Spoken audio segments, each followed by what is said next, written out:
ጤና ይስጥልኝ። እንዴት አደራችሁ? እንዴት ከረማችሁ? እንዴት ናችሁ? እንግዲህ ይሄ በጥንት ኢትዮጵያውያን ዘንድ የታወቀ ሰላምታ ነበረ። አሁን ደግሞ እኛ ያለን የሰላምታ አይነት ሃይ ባይ አይነት ነው። እንግዲህ ሲገናኙ የጥንት ሰዎች ጤናን በመመኘት ነው ላገኙት ሰው የሚጀምሩት ማለት ነው። ጤና ይስጥልኝ፣ ጤና ይሆንልህ ብለው ነው የሚጀምሩት ማለት ነው። እንግዲህ ሁለተኛ ቪዲዮአችን ነው ይሄ። ደህና ነን ወይ በሚል ደህንነታችን እንዴት ነው? አካላዊ ደህንነታችን፣ ስነ ልቦናዊ ደህንነታችን፣ መንፈሳዊ ደህንነታችን፣ ሁለንተናዊ ደህንነታችን እንዴት ነው? ደህና አለመሆናችንን ደግሞ የሚያመለክቱ ነገሮች በማህበረሰባችን ውስጥ እየታዩ ነው። በኮሚኒኬሽናችን በተግባቦቶቻችን ውስጥ እየታዩ ነው። እንግዲህ ከምድር ተነስቶ የማያውቁትን ሰው መሳደብ፣ ስድድብ፣ በተለይ ያው በሶሻል ሚዲያ ውስጥ የምናየው ነገር ነው። በየቀኑ ስድቦች አሉ። በየቀኑ ሰው ሲሰዳደብ ነው የሚውለው። በየቀኑ ሲጣላ ነው የሚውለው። ሲበጣበጥ ነው የሚውለው። እንግዲህ የአእምሮ ሕክምና ውስጥ አንድ ሰው በአእምሮ ጤነኛ ነው የሚባለው 4 ነገሮች ካሉት ነው ይባላል። የመጀመሪያው በውስጡ ያለውን እምቅ ችሎታ መጠቀም ከቻለ፣ ፖቴንሻሉን መጠቀም ከቻለ ነው። ሁለተኛው ደግሞ ከሌሎች ጋር ተግባብቶ መኖር ከቻለ፣ ለማህበረሰቡ መልካም ነገር የሚያበረክት ከሆነ እና ሶስተኛው ስትረስ መቋቋም ከቻለ የሚባለው ነው። እንዲሁም አራተኛው በህይወትና በስራ ውጤታማ ከሆነ። እነኛ 4 ነገሮች ከጎደሉት አንድ ሰው ከዝቅተኛ እስከ ከፍተኛ በሚደርስ የአእምሮ ጤና እክል ውስጥ ወድቋል ተብሎ ይታሰባል። ስለዚህ እንደ ማህበረሰብ ደህና ነን ወይ? በግለሰብ ደረጃ ደህና ነን ወይ? ይህን ደግሞ ደህንነታችንን ቼክ እንዳናደርግ የሚያደርገን ደግሞ ቢዚ ነን። ያው ስራ በዝቶብን ይሄ የተለያዩ ነገሮች መስራት ብቻ ሳይሆን ልክ በምናልፍበት ጊዜ ስልካችን እናነሳለን። ከዚያ ያው እረፍት የለንም ማለት ነው። አልጋችን ላይ ሆነንም እንለዋለን። እንቅልፍን በትክክል እየተተኛ አይደለም።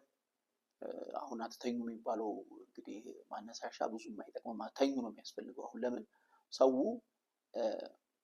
ስራ አይሰራም፣ ግን ሶሻል ሚዲያ ላይ ተጥዶ ሲሰዳደብ፣ ስክሮል ሲያደርግ፣ የተለያዩ ነገሮች ሲያደርግ ነው የሚውለው እና ምን ሲያደርግ እንደዋለ ራሱ አያውቅም። ሰዓቱ ግን አልቋል። ከዛ በርዝዴውን ያከብራል አይነት ነገር እና ደህንነታችን በጣም አደጋ ውስጥ የገባበት ጊዜ ነው። ይህ እንግዲህ ምንድነው የመጡ ለውጦችን እንዴት ነው ማስተዳደር ያለብን፣ እንዴት ነው መቀየር ያለብን፣ ለውጥን እንዴት ነው ማስተናገድ ያለብን የሚለውም አለማወቃችን ይመስለኛል። የሆነ ለውጥ ሲከሰት ከዛ ለውጥ አንጻር ራሳችንን ማስማማት ይፈልጋል። ይሄ ችግር ውስጥ እንዳንወድቅ፣ ያልሆኑ ነገሮች ህይወታችን ላይ እንዳይከሰቱ በተወሰነ መልኩ ለውጡን የምንይዝባቸውን ቼንጅ ማኔጅመንት ስኪሎች ያስፈልጉናል ማለት ነው። አንድ ለውጥ ሲመጣ በጣም ብዙ ዲስትራክሽን ሊያመጣ ይችላል።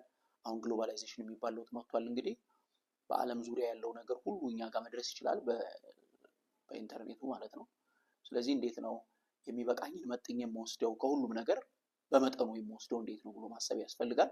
ካልሆነ እንግዲህ በመጠኑ ማንወስድ ከሆነ ጭንቀት የሚባል ነገር ይከሰታል ማለት ነው። ጭንቀት ደግሞ የ21ኛው ክፍለ ዘመን ወረርሽኝ ነው ይባላል። እንግዲህ በጣም ብዙ ነገሮች የሚፈለፈሉት ከጭንቀት ነው። በሽታ የሚፈለፈለው ከጭንቀት ነው። ኮሚኒኬሽን፣ ሰዎች ሲጨነቁ ተግባቦቶቻቸው ይበላሻሉ።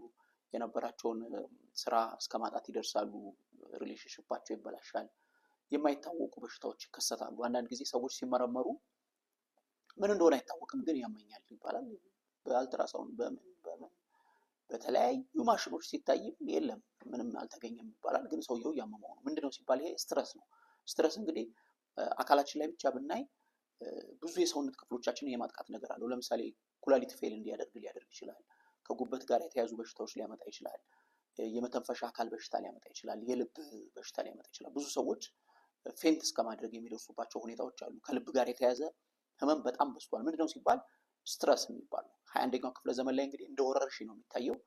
ስትረስ ብዙ በሽታዎች የሚፈለፈሉበት ቦታ ነው ማለት ነው። ብዙ በሽታዎች ከስትረስ ህይወታችን ላይ መጣ ማለት ብዙ በሽታዎች ወደ መከሰት ይሄዳሉ ማለት ነው። ስለዚህ በጣም ጥንቃቄ ማድረግ መቻል አለብን ማለት ነው። ከስትረስ ጋር በተያያዘ እንግዲህ ስትረስ ማኔጅመንት የሚባል አለ። ብዙ እኛ ስልጠናዎችን ስንሰጥ ብዙ መስሪያ ቤቶች ስትረስ ውስጥ ሆነው ነው የምናገኛቸው። ያ ማለት ስራው በዝቶ ምናምን ሳይሆን የኑሮ ጫና አለ፣ ትራንስፖርቴሽን ሲስተሙ አለ፣ በጣም ብዙ ነገሮች አሉ ማለት ነው።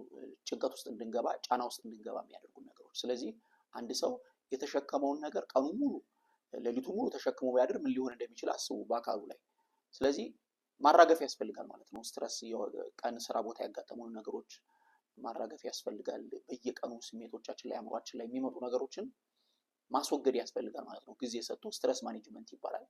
እንግዲህ ስትረስ የአንደኛው ክፍለ ዘመን ወረርሽኝ ነው ብለናል። በጣም ከፍተኛ ትምህርት ላይ ያሉ ሰዎች፣ የሃይማኖት መሪዎች አስተምረዋል። ለምሳሌ ክርስቶስ አትጨነቁ የሚል ትምህርት አስተምሯል።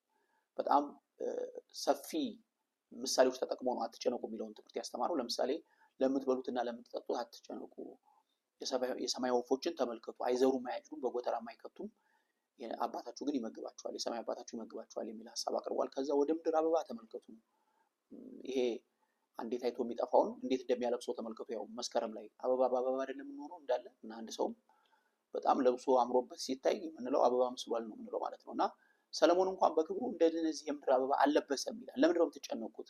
ጸጉራችሁ እንኳን ተቆጥሯል። እንደዚህ ለምንድን ነው? ሰዎች በጣም ህይወታቸውን ስትረስ ወይም ጭንቀት እንደሚያጠቃው ስለሚያውቅ ነው ማለት ነው። ስለዚህ ኬርለስ መሆን የለብንም። ጭንቀትን የምንከላከልባቸውን ነገሮች ማሰብ መቻል አለብን። ከያዘን ደግሞ ከዛ ከጭንቀት እንዴት ነው የምወጣው፣ እንዴት ነው ከጭንቀት የምፋታው ብለን ማሰብ መቻል አለብን። እንግዲህ ጭንቀት የ21ኛው ክፍለ ዘመን ወረርሽኝ ነው ተብሏል ማለት ነው። እና ጭንቀት ምንድን ነው ግን እንዴት ነው የሚከሰተው ምናምን ስንል ሰውነታችን እንግዲህ የለመዳቸው ነገሮች አሉ። የሆነ ከለመደው ነገር ውጭ የሆነ ነገር ስታመጡበት ሪያክት ያደርጋል ማለት ነው። መልስ ለመስጠት ይሞክራል። በዛን ጊዜ የሚፈጠር ነው ተደጋጋሚ እንደዚህ አይነት ነገሮች።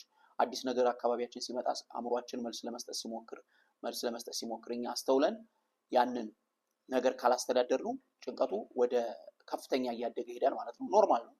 ያው የሆነ ነገር አካባቢያችን ላይ ሲከሰት አእምሯችን መልስ ለመስጠት ይሞክራል።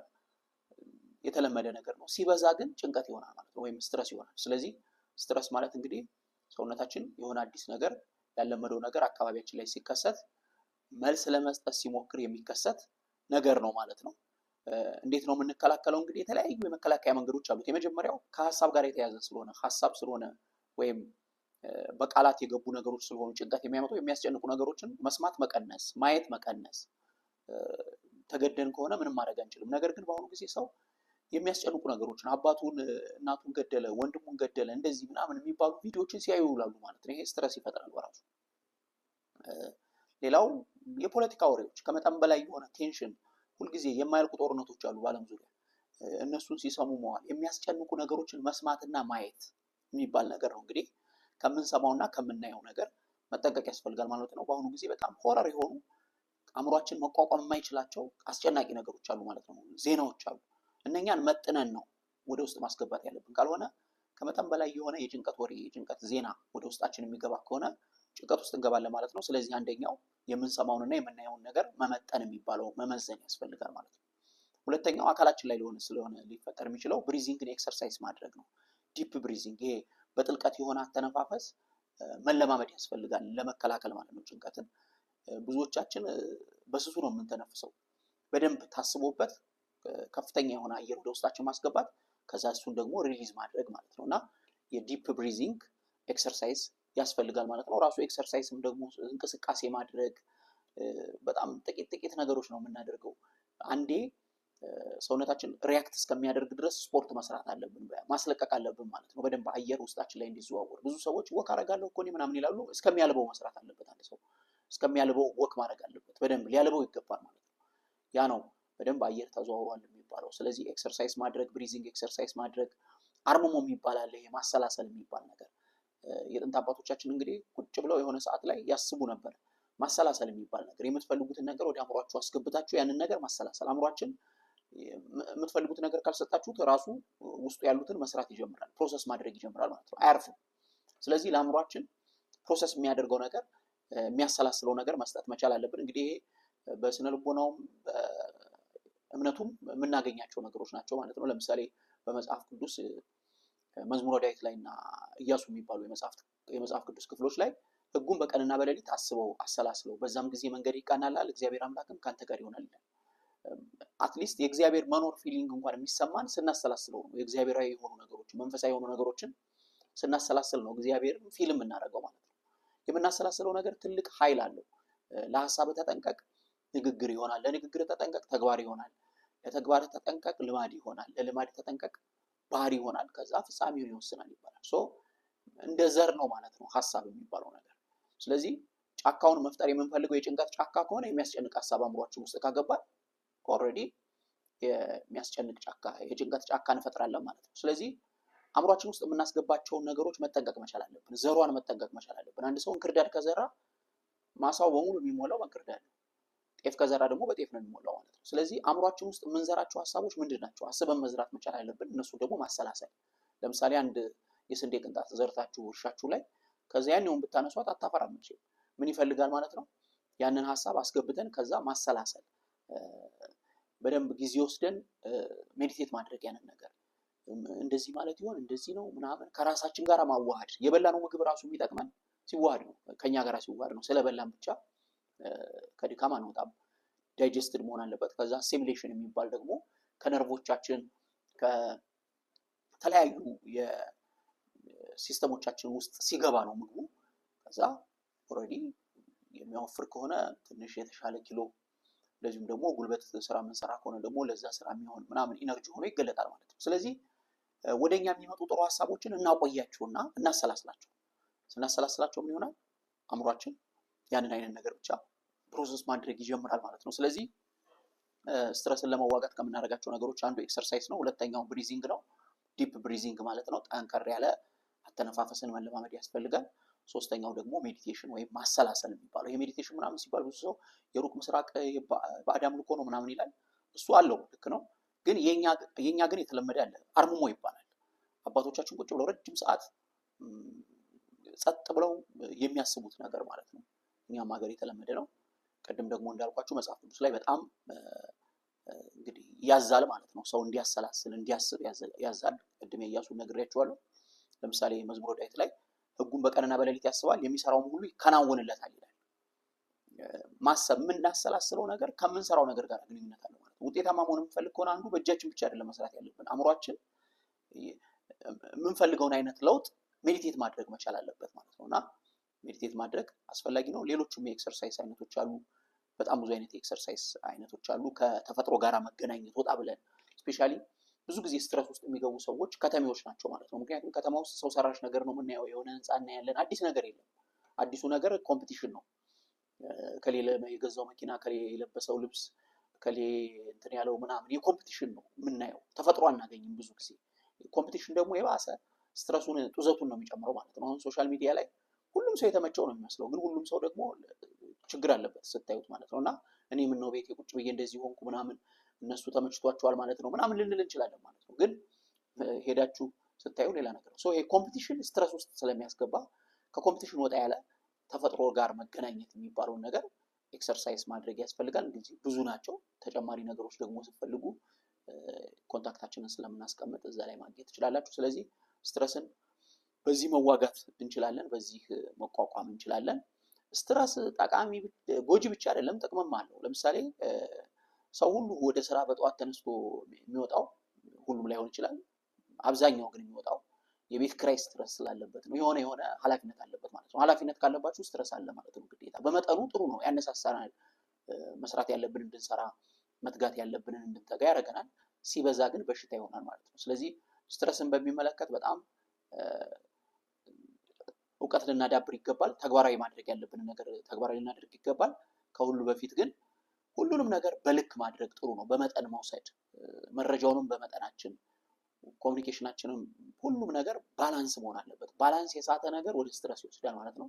ስትረስ ደግሞ የ21ኛው ክፍለ ዘመን ወረርሽኝ ነው። በጣም ብዙ በሽታዎች፣ ብዙ ችግሮች የሚፈለፈሉት ከሱ ስር ነው። አንድ ሰው ስትረስ ውስጥ ገባ ማለት ኮሚኒኬሽኑ መበላሸት ይጀምራል፣ ጤንነቱ መበላሸት ይጀምራል፣ በጣም ብዙ ነገሮቹ መበላሸት ይጀምራሉ ማለት ነው። ስትረስ ማኔጅመንት ስኪል የሚባል አለ። እሱን በሚመለከት ስልጠና እየሰጠን ስለሆነ እንግዲህ በኦንላይን ይቻላል። እንደዚሁም ደግሞ በአካልም አዲስ አበባ አካባቢ ያላችሁ ሰዎች ልታገኙ ትችላላችሁ። 21ኛው ክፍለ ዘመን ላይ ሰው አንድ ትልቅ ክህሎት ያስፈልገዋል። እሱም ስትረስ ማኔጅመንት ስኪል ይባላል። ማስተዳደር መቻል ጫናን የሚባል ነው። እንግዲህ ሌሎች ነገሮቻችንን ለማሳደግ የሰራነውን ያህል፣ ኢኮኖሚያችንን ለማሳደግ የሰራነውን ያህል፣ ብዙ ነገር የሰራነውን ያህል የሚመጡብንን ነገሮች ደግሞ የምንቋቋምበት ስኪል ያስፈልገናል ማለት ነው። እሱም ስትረስ ማኔጅመንት ስኪል ይባላል። አትጨነቁ ተብሏል። እንግዲህ እኛም መጨነቅ የለብንም። ሌላው ብዙ ሰዎች ጭንቀት የሚያመጣባቸው ነገር ነገ ነው። ለነገ መጨነቅ፣ ለነገም አትጨነቁ ተብሏል። እንግዲህ እምነታችንንም በደንብ ጠንካራ አድርገን መያዝ አስፈላጊ ነው። ለነገም አትጨነቁ ተብሏል። እንግዲህ አትጨነቁ ያለን አምላክ ደግሞ ታማኝ ነው። ጭንቀት ላይ ስኪል ማዳበር መቻል አለብን። የስትረስ ማኔጅመንት ስኪል ካዳበርን ጭንቀትን መቋቋም እንችላለን ማለት ነው። ጭንቀት እንዳይኖር ማድረግ አይቻልም፣ መቋቋም ግን ይቻላል ማለት ነው። ሌላ ዲስትራክሽን እንዳይመጣ፣ የባሰ ጥፋት እንዳይመጣ በህይወታችን ውስጥ መቋቋም እንችላለን። ስለምትከታተሉን እናመሰግናለን። መልካም ጊዜ ይሁንላችሁ።